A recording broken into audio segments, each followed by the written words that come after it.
খোৱা আপোনালোকে আপত্তি আহিব কালি পৰহি যিখিনি মেনেজমেণ্ট আছে আপুনি মেনেজমেণ্ট আহিব মাছ সৰুকৈ দিয়ে মাংস এক পিচ কাটি আধা পিচ কৰি দিয়ে আমি তেতিয়া আপত্তি কৰিছোঁ মানুহৰ কি ব্লেডেদি কাটিছে নেকি কেনেকৈ কৰিব সেইটো আমাৰ আপত্তি আছে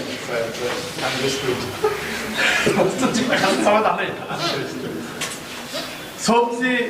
কিন্তু চেহেৰা কাৰো বেয়া নহয় তেতিয়া আমি সদায় আপত্তি থাকে খোৱাৰ ক্ষেত্ৰত সদায় মাৰপিট কৰি নকওঁ কিমান মাৰপিট কৰিছোঁ কি কৰিছোঁ কিন্তু চেহেৰা কাৰো বেয়া নহয় হোষ্টেলত খোৱা মানুহৰ কিন্তু গেছৰ প্ৰব্লেম কাৰণ তাত মছলাৰ পৰিমাণটো কম হয় ৰান্ধাটো বইল টাইপৰ হয় অলপমান দালিটো অলপ বইল টাইপৰ হয় যিখিনি ৰান্ধনি হ'ব ইয়াত মই এক্সপিৰিয়েঞ্চ শ্বেয়াৰ কৰিছোঁ সেইখিনি অলপ গুৰুত্ব ৰাখিব লাগিব হাই স্পাইচি যাতে নহয় লগত অলপ জড়িত থাকিব মোৰ দেউতাকো শিক্ষক আছিল মোৰ চবেই চিনি পায় মই নিজেও এটা সময়ত কলেজৰ লেকচাৰাৰ আছিলোঁ আল্টিমেটলি এডুকেশ্যনটো লৈ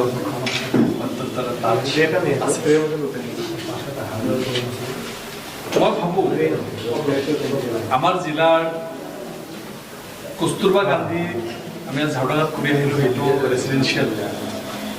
এটা নতুন ৰেচিডেঞ্চিয়েল এটা আমাৰ ডিষ্ট্ৰিক্টত ৰেচিডেঞ্চিয়েল এটা পৰিৱেশ সৃষ্টি হৈছে আজি এইটো যিটো উদ্বোধন কৰিব ওলাইছে সেইটো আমাৰ জন্য এটা লেণ্ডমাৰ্ক ডিচিশ্যন বা লেণ্ডমাৰ্ক এটা সিদ্ধান্ত বুলি মই ক'ব বিচাৰিছোঁ চব যেতিয়ালৈকে নিজৰ ঘৰৰ নিজৰ পৰিৱেশৰ মাজত থকা যায় তাৰ এটা পৰিৱেশ বেলেগ আৰু যেতিয়া টোটেলি বাহিৰত গৈ হোষ্টেল লাইফ এনজয় কৰা যায় তেতিয়া কিন্তু মেচিউৰিটিটো কেনেকৈ আহে how to behave with others নিজৰ যিটো খং বা ইম'শ্যন সেইটো কণ্ট্ৰল কৰাৰ যিটো কেপাবিলিটি সৰুৰে পৰা ভুলটোক মাফ কৰি দিয়াৰ যিটো কেপাবিলিটি মেচিউৰিটি এটা সময়ত কৈছিল ন' নলেজ উইদাউট কলেজ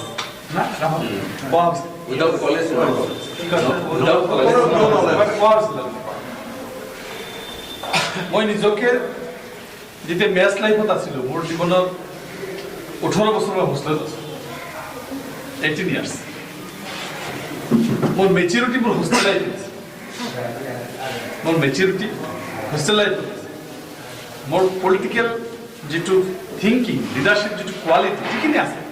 01 যিখিনি এইটো মই হোষ্টেলে দিছোঁ আনডিভাইডেড ধুবুৰী জিলা থাকোঁতে তেতিয়াই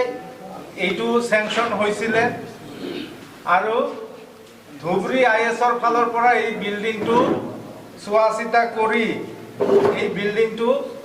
বনাই দিছিলে PWDৰ ফালৰ পৰা আৰু আজি 7 বছৰে আমি দেখিছোঁ বিল্ডিংটো পৰিত্যক্ত হৈ আছিল সময়ে সময়ে অৱশ্যে বিভিন্ন কামত ব্যৱহৃত হৈ আছিল এই বিল্ডিংটো কৰোনা হস্পিটেলো আছিল বেটেলিয়নৰ কেম্পো আছিল ৰিলিফ কেম্পো আছিল এইটো অৱশ্যে আমাৰ জিলাৰ যেহেতু বিভিন্ন জিলাত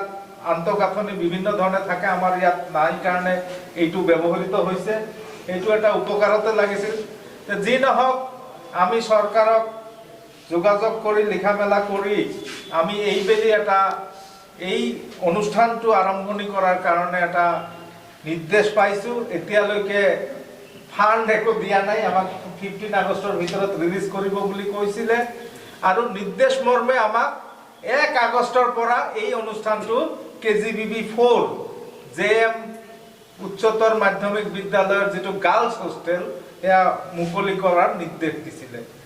আৰু আমাৰ বিধায়ক মহোদয়ৰ লগত যোগাযোগ কৰা হৈছিলে DC ছাৰৰ কথা এই অনুষ্ঠানটো আৰম্ভণিৰ কথাটো আলোচনা কৰি পেলাই বিধায়ক মহোদয়ৰ লগত আলোচনা মৰ্মে আমি 1 তাৰিখৰ পৰা এই আজিৰ এই মঞ্চ য'ত বহিছে ইয়াতে আমি একেদিনাই 19 জন ছাত্ৰী আমি নাম ভৰ্তি কৰিব পাৰিছিলোঁ এডমিশ্যন ড্ৰাইভ আমি 1 তাৰিখৰ পৰা ৰাখিছিলোঁ 3 দিন আৰু আজি আমাৰ সৰ্বমুঠ 28 গৰাকী ছাত্ৰী আজি নাম ভৰ্তি হৈছে আজি এই অনুষ্ঠানত মই এইখিনি কথা অৱগত শিক্ষাৰ ক্ষেত্ৰত এটা বহুত ডাঙৰ ভূমিকা থাকে আৰু সেই ভূমিকাটো যদি আমি সকলোৱে ভালদৰে পালন কৰিব পাৰোঁ তেতিয়াহ'লে এটা অঞ্চল এটা অঞ্চলৰ ছাত্ৰী সমাজ উপকৃত হ'ব পাৰে। গতিকে মই চবকে ইয়াকে ক'ব বিচাৰিছোঁ, এই অনুষ্ঠানটোৰ যিসকল দায়িত্বত আছে তেওঁলোকে যাতে এই দায়িত্বটো ৰিলিজিয়াছলি পালন কৰে, ছোৱালীখিনিক যাতে নিজৰ ছোৱালী বুলি গণ্য কৰে আৰু তেওঁলোকক যাতে মৰম আদৰ দিয়ে। কাৰণ শিক্ষা এনে এটা বস্তু যিটোৰ কাৰণে মানুহক মানসিকভাৱে অলপমান প্ৰেৰণাৰ প্ৰয়োজন।